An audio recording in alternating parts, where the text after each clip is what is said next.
it will be stuck in my head for this. Welcome, we're live. Today we're talking about Steppenwolf's first album, and in particular we're going to come up with 10 questions we want to ask John Kay. If you're joining us on replay, welcome as well. Today, Justin Edmonds here joining me from, he's an improviser here in Omaha, and we're both Steppenwolf fans, and we have a lot of questions. Actually, we have 10 questions that we want to ask John Kay. We'll try not to hit the microphone. Or do, we're improvising. It'll be great. It'll be amazing. I'm excited. It'll be incredibly amazing. John Kay! So when did you first listen to Steppenwolf? Like, what was your first... How did you get introduced to Steppenwolf? Yeah, so that's a question for me, not John Kay. No, not for John Kay. This is a what? We got 10 questions for Justin... No, yes. What's the first question? Yes, so my earliest recollection, memory would be from... chilling with my dad in the garage. He would always have the local oldie station on, and of course the rock anthem Born to Be Wild from that first album would frequently hit the airwaves, and I loved it. So That's cool. But Born to Be Wild, I thought it was probably the time Steppenwolf was making a little bit of a comeback. I'm guessing that would have been the 90s. 90s? Yep. I'm a young one. All right. Well, so... I'm glad I got to spend this record this week and listen to the record is just so enjoyable to listen to the first song to the last. Like, I never felt like, oh, I want to skip over the song. It was just like the song choice and the order they put them in. It was just really fun album to listen to. Could almost say it was a magic carpet ride, but that wouldn't make sense. That would be the second one. That would make sense. That would make sense. Wasn't out yet. No. You couldn't say that. So what questions do you have for John Kay? What was one of your questions you had for John Kay? So one of them, John Kay not being your birth-given name, the story goes that it was actually given to you by a blind teacher who didn't know very much English. My question would be like, what do you think of John Kay? Obviously you stuck with it. Would you have done anything different? Oh, I want my name to be Stephen Wolf or something like that. I don't know. Or what if the teacher was like a big Babe Ruth fan or something? Would you now be known as like the Babe Ruth? Right. And would that probably might not have worked. Maybe it would work. Yeah. I'm also, what was the teacher's first language? He wasn't good at English, and this individual was blind. I don't know. Well, he probably spoke, I'm guessing, German, so that he'd help him learn English. That would make sense. Maybe. Possible. So that's a good question. That was question 1. Let's go on to question 2. Question 2. Ooh, I gotta line these up faster. Ooh. Oh. There it goes. So question 2. Okay, so your dad was in Germany or Prussia and was a sergeant major, and it seems like maybe he was fighting for the Nazis on the Soviet border there.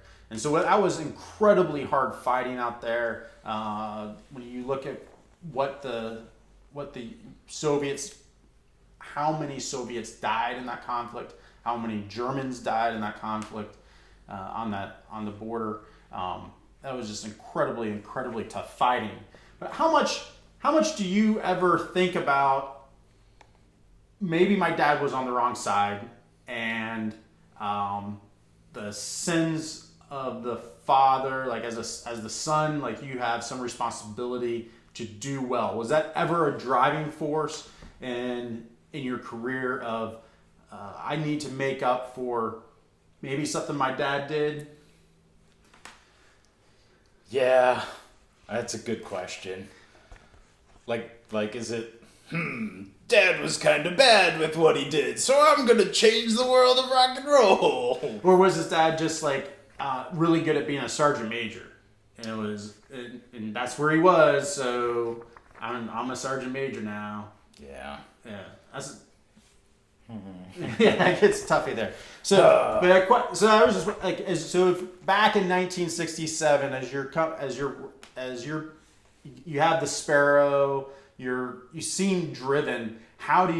Was that ever a driving factor for you? Thinking back on that, and not that we think you believe in that philosophy. No, just as a driving factor. Was that a driving factor as you pushed hard to make Steppenwolf successful? Let's get off that question. Let's go to question 3. Word. Forget the Nazis. Yes, bad. 3. Question 3. I'm not gonna do that for everyone. I think you should. We should. Excellent. I win this. 4. Let's see here. These don't have to be in historic order, do they? No. Wonderful improv. I want to know. So there was one song in particular that was pretty big from the album as well. It made it into a movie eventually. The Pusher. It was kind of An Easy Rider. Yeah, that's the movie.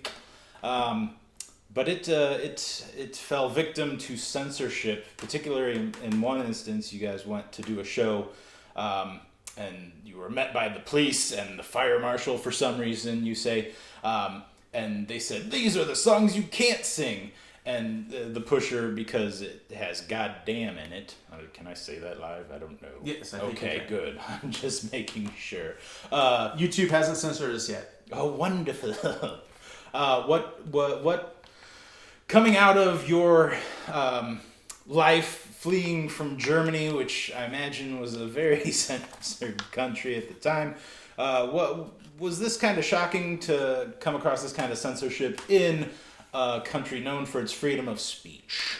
Yeah, so like how much did the influence of coming from a former Nazi controlled area, but you were kind of young when that was happening, but then having the experience of being in East Germany and then defecting to West Germany and then coming to Canada, how much was that influencing you when in 1967, 68, or late, or is it more just a later as you reflected on it and reflected on freedom of speech? Yeah, I'd like to see that in Germany. Like here we are. Oh, I'm sorry, sir. You cannot sing about freedom here. It is not okay. What do you mean? If you are not allowed to be filed. But I don't understand. You were bred to be in order with everyone else that is standing in line and putting their hands up like this. Yeah. But freedom is why we fought World War II. Oh, wait a minute. I feel like we are on different sides here. Never mind. Have a wonderful day. I don't know. It wouldn't have gone as well over there at that time. Probably not. No. All right, introduce question 4. Here we are ready for question 4. 4. I like the question 4 introduction. It'll probably get me never invited to this show again. Maybe. Let's see. Okay, so I asked about your dad in the last question. This is more of a question about your mom. Your mom makes tremendous sacrifices. So she finds out you're having a hard time seeing, and so part of it's diet. So then she's like, I got to go somewhere where there's better food available. And I believe that's why you ended up into West Germany and first East Germany and then defected into West Germany. And then your mom, you need better schooling. So your mom finds a way to get you into a better school there in Western Germany, and finally you immigrate over to Canada. So how much did mom sacrifice was a driving factor again for you as I read about how much effort you put into the Sparrow and how much your strong work ethic on Steppenwolf? Was your mom behind that, whispering in your ear? Or was there a mom voice talking to you, son, I heard you in that band. Sounds like like bird something? Sparrows, Mom. The what? The sparrows, Mom. But couldn't you be like the eagle or? Oh, no. The eagles, they're already a thing, Mom. Maybe not yet. Do you remember when we defected into West Germany and I almost died when they shot the bullets at us? Mom, you're always guilting me into either doing the dishes or changing my band's name. So I wonder if like a conversation like that happened. Yeah, no kidding. That's like a lot of... There's a reason, John, you went on to do such greatness. You had to answer for the crap that your dad did and like to make Mom proud. It was wonderful. Yeah. So did the 1968 or 67 John Kay have that or is that something you realized later on? Right. Did you have to not finish? You're not done yet. Did you have to live more life to figure that out first? Is that what we're... Yeah. All right, question 5. Question 5. I feel like question 4 had more.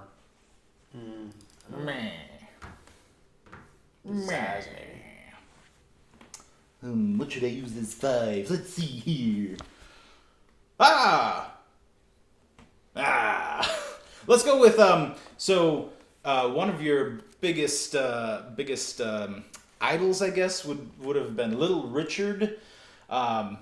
Little Richie to some, aka Little Richie. I just made that up. I'm sorry. Anywho, when you met Little Richard, as he was parting after you had your small talk or whatever with him, he said to you, Bruce, you got a great voice, John Kay, and Bruce Springsteen has nothing on you. What? Like that's the boss, and he's saying that to you. So my question, and that's Little Richard saying it. Yes. So my question is, have you had a chance to run into the boss and be like, listen here, man? And if you had the chance, would you be like, hey, you know what Little Richard said about me? I'm the CEO. Yes, the CEO, the step above the boss. Or I'm the stockholders. The stockholders. Yeah. I'm the owner. I own this company. You work for me. I am God. You're just the boss. I'm the boss of the boss. Yeah, that's my question.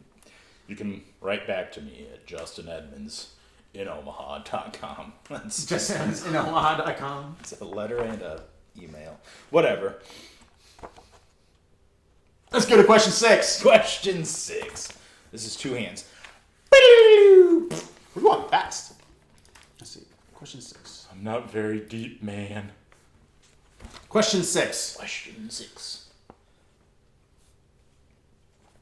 Your eyes. I have this question of, was this some sort of, I think the word is like a Faustian compromise. You don't, like, you had, it was probably diet after World War II, not enough vitamin A, maybe enough fish, and then you have, where our understanding is that you're legally blind, and this seems to be a key ingredient to why certain things happen. Like your mom moves you from where you're living in Germany to West Germany, gets you into the schools where you get a broader education, and then you go to Canada, and again, a lot of this is being driven on your eyes. You end up being named John Kay because you're at a school, school for the blind. Oh, is that what the teacher? Never mind. So it seems like when you were like 4, did you like rub a genie? What do you call it? A genie lamp? Yeah. Did you rub a genie lamp and like a genie popped out? It was like, I'm here to grant you 3 wishes. Whoa! This is crazy! Yes, it is. Well, my first wish is... Oh, it can't be 1,000 wishes. That's cheating. Now what's your first wish? I wish this war would end. Oh, A-bomb. Whoa! Whoa! This stuff works.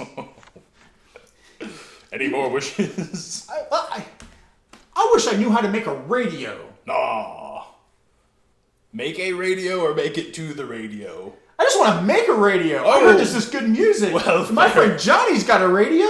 Fair enough. I shall grant that wish. Go on, make a radio. You're awesome. And one day, I want to be the most popular person on the radio. Well, wait a minute, bro. That's a pretty big. Are you sure that's what you want wish number 3 to be? That is definitely what I want to be. I mean, these radio waves are amazing. I've heard it's the same technology that they're using to see the airplanes in the sky. Hey, it's your funeral. Boom. Wish number 3 granted. Yeah, that's awesome. Wait, No more wishes. It's darker in here. Oh, you wanted to be on the radio, not in the radio. Forgive me. Wait, Ginny! So, did something like that happen? I'm just wondering, was there... because it seems like that helped your career in a very dark kind of way. Yeah, so dark. Oh, I didn't mean it that way No, either. no, sorry. Let's go to question 7. Question 7. We're on questions, yes. I think I held 6 fingers up last time.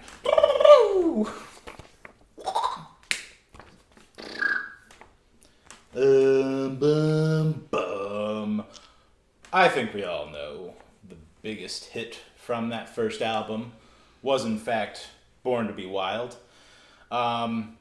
But I don't believe it was the first or even the second song that was put out as a single. It was like 2 songs. They put 2 other songs out first. I just want to know, like, maybe not necessarily for you, maybe for you, John Kay. What was... I know you weren't the initial person to be like, yes, this is the song we're going to use. What was going through your mind in, like, what songs were picked first, and what was going through the execs' minds when they were like, yes, these songs, we'll use these songs, please? Wait. Before we pick those songs, I feel like this song about being wild is too... it's too counterculture. Preposterous. Absurd. We need something counterculture. Yes, something that will say, let's get the ties back on. Yes. Let's sit down at a desk. We need a trend that bucks the trend. Yes. Let's be ironically ironic. Let's be... well... Executives. So is that what happened? Oh, yeah. And, like, Born to Be Wild is, like, the rock anthem. You hear rock and roll, and it's like, Born to Be Wild. That's... Heavy metal thunder. Like, heavy metal... Oh, where is it? Man. And, like, Fire all of your guns at once. And... Explode into space! Ah! Oh, I love that song. Love it. It's my go-to karaoke. Oh, is it really? That's fantastic. Because I can do a gravelly voice, and then it's sort of my auto tune. So oh, yeah, if you do that's a gravel, no one can, my auto tune voice, my auto tune singing won't come through as much. Born to be wild. That's Grover. Yeah, I was gonna say Monster. Born to be wild. Yes. Wild. That's absolutely right. Yes. That was a good question. Yeah, heck yeah. So let's see. Good question 8. Oh, forgive me. 8. That was good. Sorry, I'm so overwhelmed by the fingers. Question number 8. Question 8. Do you have question 8? Or is that mine? I think that's you. That's me. Oh. Okay. So you fired a lot of folks from the band. I understood you got your name Steppenwolf from a Hess novel, and this is all part of the Timothy Leary drop out type of theme phase, and yet in your band, some of your members take the dropout thing to a little bit extreme. They do a little bit too much LSD, maybe. They hit the alcohol a little bit too hard. And they're showing up on stage out of tune. They're showing up late. In one case, they believe California is going to drop off the face of the earth and doesn't show back up. But you seem very good about calling people out and saying, "You're fired," and getting somebody else back in on the band.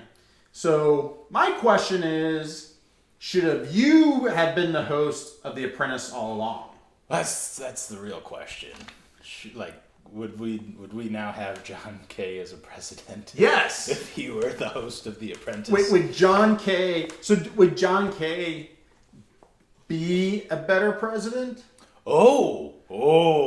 I guess that's kind of intertwined. That's intertwined. So in alternate history, if John Kay is the apprentice, we'd have a whole new level of birthers, though. Like, born in Prussia and... Oh, yeah, if you can't be president, that's true. That's true. I didn't think about that. I didn't think about it either until now. You could be governor of California. There you go. You could have been John Kay. I think it's in Tennessee, so maybe governor of Tennessee. That'd be. Moved there in '89. Saw that note. That's my birth We're year. not supposed to dox people, Justin. Docs? We're not supposed to let private information out. We don't want... Sorry. Didn't mean to. We should go to question 9. I don't know what any of this is. Question 9. That's this and this. Question 9. Question 9. Good question. I don't have this one. You have this one, but it was the name Steppenwolf you brought up was from a Hess book.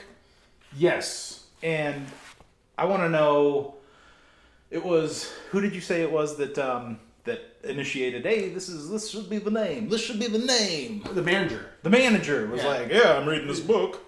You should be Steppenwolf. Well, I think part of it was because of the Timothy Leary was talking about Steppenwolf, or maybe I popularized it with the idea of, full disclosure, I have not read Steppenwolf, but Me neither. the Cliff Notes is that it's about dropping out, and the author is known as kind of taking a mental step out of everything that was happening. He's kind of recluse and was a philosopher and poet, and so there and Steppenwolf kind of touches on some Eastern philosophy prior to the rise of Great China, and so kind of romanticizes the Eastern philosophies and then the idea of just dropping out of the machine, the executives who want the counterculture. And so it was kind of like the most popular Oprah book at the time, maybe. Maybe it was like a bestseller. Absolutely. So maybe like if Oprah had introduced... I need to read more books. Well, they might be known as Harry and the Potters today. If Harry and the Potters. That's fantastic. As if they were following that, because it was sort of a popular book at the time. And I think maybe the counterculture of what that book represented in Timothy Leary, they're like, we'll just name it this, then they're immediately psych. Yeah. So the question is, would you step out as John Kay of Harry and the Potters? Yes. I'm just kidding. No, that's it's a cool backstory to where the name came from. I just want to know, like, how many names were like.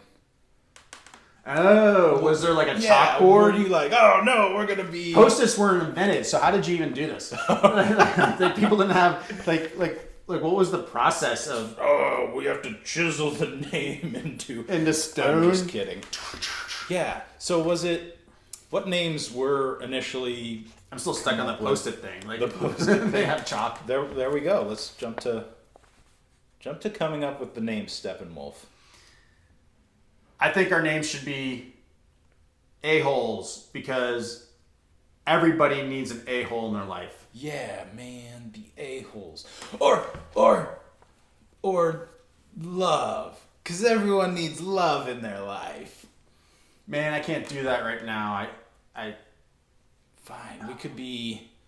Girlfriend broke up with me. Oh. She's cheating on me. What about... Now I'm just down. Oh, man.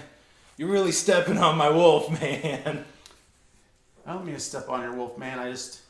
I can't believe she was dating some other guy. Well, Steppenwolf seems like a good name. That's it. It's not a bad book. Maybe a little LSD would help kind of get me through this breakup. Yeah. Let's drop it. Yeah, let's hug. That's probably exactly what happened. That's it. So, Steppenwolf was a term back in the day. Oh man, quit stepping on my wolf. It also happened to be the name of the book. Coincidence? That was actually a phrase, quit stepping on my wolf. Right. I'm just making that you're up. saying Sorry. The improv never stops. Don't step on my wolf. Step off! Just kidding. There's something in the 1960s I'm not aware of culturally about wolves and the ability to step on them. The people had stuffed wolves on their... You walked in the front door and there's a stuffed wolf on your... Please wipe your shoes and don't step on the wolf. It's like, was that what it was? It was usually a bear, wasn't a bear rug in front Oh of the yeah, the bear fireplace? rug, yeah. I can see like that. I never like a... Especially for 6. I think I would free sexy time on the bear rug. Oh yeah. Why sexy time on the bear rug? Born to be wild, man. That's why. Oh, I've got the bear rug on tonight, baby. My God. I'm going to mount you like a grizzly. I do think though that's where bareback came from. Yes, we're doing it bareback, baby. Come to me, my darling. No, this could be grizzly. I'm gonna. Yes, it's going to be grizzly. Oh, don't panda to the people like puns. I'm sorry. We should go to question 9. Question 9. Wait, last one was 9, wasn't it? Oh, we're on question 10. Ow! Suki. So question 10. Yes. Ooh, I have so many questions left. Overall, I found like when I'll say investigated, but the more I found about Jim Morrison, I was like, I like his poetry, I liked his music, but he didn't seem to have this compelling narrative of he died when he was 27, but the 27 Club. Yes. John Kay, even at the time he was 27, he has this ethic of working hard that kind of resonated with me. And it was like, even though he has trials and tribulations, he seems to have this, he overcomes so much and he has a strong worth ethic. I'm like, I want to know this guy. Like, I want to drink a cup of coffee with him, or I want to go, fishing with this guy. Like, I want to, like when I was reading about Jim Morrison, I was like, maybe I can appreciate the artist, but I don't know what actually being around him would be like. Like, he just seems like he would be dicking with you all the time. Yeah. And like John Kay just seems like, no, he would be fun to hang out with. And I mean, plus, like, talking with John Kay, not only do you have the incredible rock history, but it's also like he lived through one of the major wars of history and like experienced. He defected. Yeah, he's got a that's defection insane. story. That's like, that would be like something like you talk to your granddad and all of a sudden, like out of nowhere, he's like, oh yeah, there was that time I defected across the border. You're like, wait, what? Like, where did this come from? So it's just the whole, and then like how he overcomes blindness. Yeah. And all those struggles he overcomes with. It's just such a compelling narrative of hard work. Yeah. Right? And so overall, it was enjoyable reading about it and discovering. I'm like more of a Steppenwolf fan than I was before. The Doors, I'm appreciating the artistry, but I'm not as big of a fan of Jim Morrison as I was after watching perhaps the original movie that came out about him. You hear that, John Kay? Jim Morrison got nothing on you. Because you are the CEO. You're the owner. You're the shareholders Of everyone. Let's see. So question 10. So I got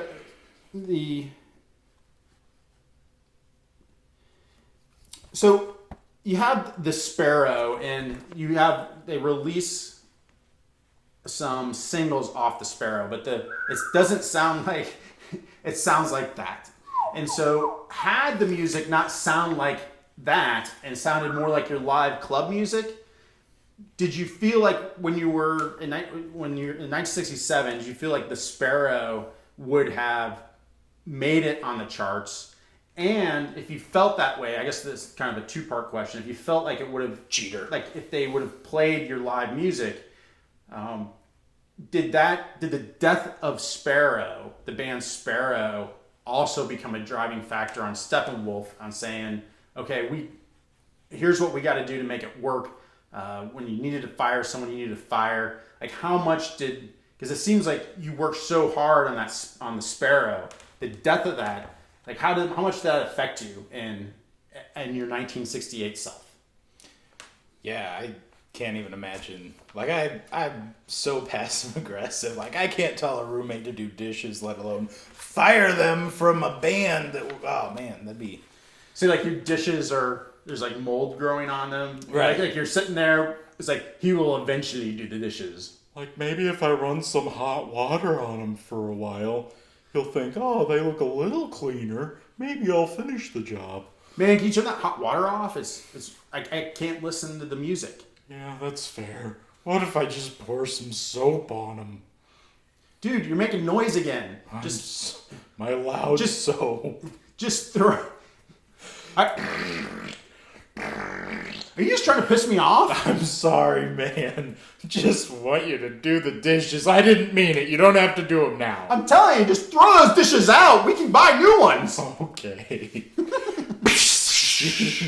So that's 10 questions we want to ask John Kay.